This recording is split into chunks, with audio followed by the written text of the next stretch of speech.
Dans l'histoire des nations, certains hommes émergent lentement, portés par des partis, des urnes et des compromis. D'autres surgissent dans le fracas, au cœur des crises, lorsque l'État vacille et que le peuple doute. Ibrahim Traoré appartient à cette seconde catégorie. En septembre 2022, son visage encore inconnu s'impose sur les écrans du monde entier. À 34 ans, il devient le plus jeune chef d'État de la planète, à la tête d'un pays meurtri par le terrorisme, la pauvreté et l'instabilité politique.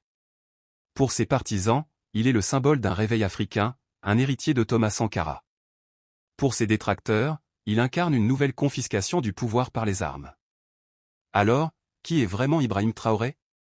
Révolutionnaire sincère ou produit d'un système militaire en crise? Voici son histoire, sans slogan, sans caricature. Ibrahim Traoré naît le 14 mars 1988 à Kéra, dans la province du Mouhoun, au Burkina Faso. Il grandit dans un pays profondément marqué par l'héritage colonial, les coups d'État à répétition et l'assassinat de Thomas Sankara en 1987, un événement qui continue de hanter la mémoire collective burkinabé. Issu d'un milieu modeste, il est éduqué dans les valeurs de discipline, de respect et d'effort. Très tôt, il montre un goût prononcé pour les études et la rigueur intellectuelle. Après un parcours scolaire solide, il intègre l'université de Ouagadougou où il étudie la géologie. Ce choix n'est pas anodin, comprendre le sol, les ressources, la terre, c'est déjà réfléchir à la souveraineté nationale. Mais à mesure que le Burkina Faso s'enfonce dans la crise sécuritaire, Ibrahim Traoré ressent un appel plus fort. Les attaques terroristes se multiplient, les villages tombent, les civils meurent, et l'État semble impuissant. Pour lui, rester spectateur n'est plus une option. Ibrahim Traoré rejoint les forces armées burkinabé. Il est formé comme officier et rapidement déployé sur le terrain, notamment dans les zones les plus instables du pays. Là-bas, il découvre la réalité brutale de la guerre asymétrique, soldats mal équipés, manque de munitions, absence de soutien logistique, décisions prises loin du front par des responsables déconnectés.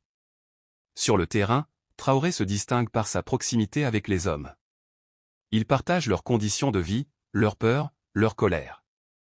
Peu à peu, une conviction se forge en lui, le problème du Burkina Faso n'est pas seulement militaire, il est politique, structurel et stratégique.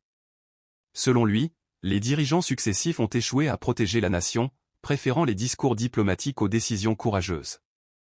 En janvier 2022, l'armée renverse le président Roch-Marc Christian Kaboré.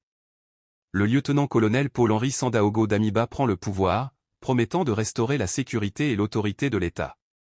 Comme beaucoup de soldats, Ibrahim Traoré soutient ce changement, espérant une rupture réelle avec le passé. Mais très vite, l'espoir s'effrite. Les attaques terroristes continuent, parfois même plus violentes. Des zones entières échappent au contrôle de l'État. Les soldats se sentent abandonnés, et la population perd confiance. Pour Ibrahim Traoré, Damiba a échoué, non par manque de légitimité, mais par incapacité à agir avec fermeté et cohérence. En janvier 2022, l'armée renverse le président Roch-Marc Christian Kaboré. Le lieutenant-colonel Paul-Henri Sandaogo Damiba prend le pouvoir, promettant de restaurer la sécurité et l'autorité de l'État. Comme beaucoup de soldats, Ibrahim Traoré soutient ce changement, espérant une rupture réelle avec le passé. Mais très vite, l'espoir s'effrite. Les attaques terroristes continuent, parfois même plus violentes. Des zones entières échappent au contrôle de l'État. Les soldats se sentent abandonnés, et la population perd confiance. Pour Ibrahim Traoré, Damiba a échoué, non par manque de légitimité, mais par incapacité à agir avec fermeté et cohérence.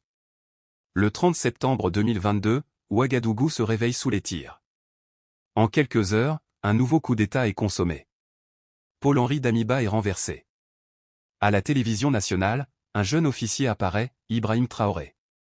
Calme, ferme, déterminé, il annonce la dissolution des institutions et la prise du pouvoir par le mouvement patriotique pour la sauvegarde et la restauration. Il accuse son prédécesseur d'avoir trahi la mission de la transition et d'avoir menti au peuple. Il promet une refondation totale de l'État burkinabé. À 34 ans, il devient président de la transition. Très vite, Ibrahim Traoré impose un discours clair, souveraineté, indépendance, rupture avec les modèles imposés. Il critique ouvertement l'influence occidentale, notamment française, et affirme que le Burkina Faso doit choisir ses partenaires librement. Il se rapproche du Mali et du Niger, partageant une vision commune de rejet de l'ingérence étrangère. Sur les réseaux sociaux, ses discours deviennent viraux. Une partie de la jeunesse africaine le célèbre comme un nouveau Sankara. Il parle de dignité, de sacrifice, de patriotisme. Il appelle le peuple à se mobiliser, à produire, à défendre la nation. Mais gouverner un pays en guerre est une épreuve redoutable. Ibrahim Traoré renforce les volontaires pour la défense de la patrie, réorganise l'armée et intensifie les opérations militaires. Certaines zones sont partiellement reprises, mais le conflit reste asymétrique et brutal. Dans le même temps, les libertés politiques sont restreintes. Des médias sont suspendus, des opposants réduits au silence. Le pouvoir justifie ces mesures par l'urgence sécuritaire. Les critiques dénoncent une dérive autoritaire et un flou inquiétant sur la durée de la transition. Ibrahim Traoré est aujourd'hui l'un des dirigeants africains les plus observés, les plus commentés et les plus clivants. Il incarne l'espoir d'une Afrique debout pour certains, et le risque d'un pouvoir militaire durable pour d'autres. Son destin politique ne dépendra pas de ses discours, mais de ses résultats, sécurité retrouvée, institutions solides, retour à l'ordre constitutionnel. L'histoire ne juge pas les intentions, elle juge les actes. Et pour Ibrahim Traoré, le chapitre décisif reste encore à écrire. Bulle alors, selon toi, Ibrahim Traoré est-il un révolutionnaire sincère ou un chef d'État de transition prisonnier du pouvoir? Dis-le en commentaire et abonne-toi pour d'autres récits profonds sur le pouvoir et l'histoire politique de l'Afrique.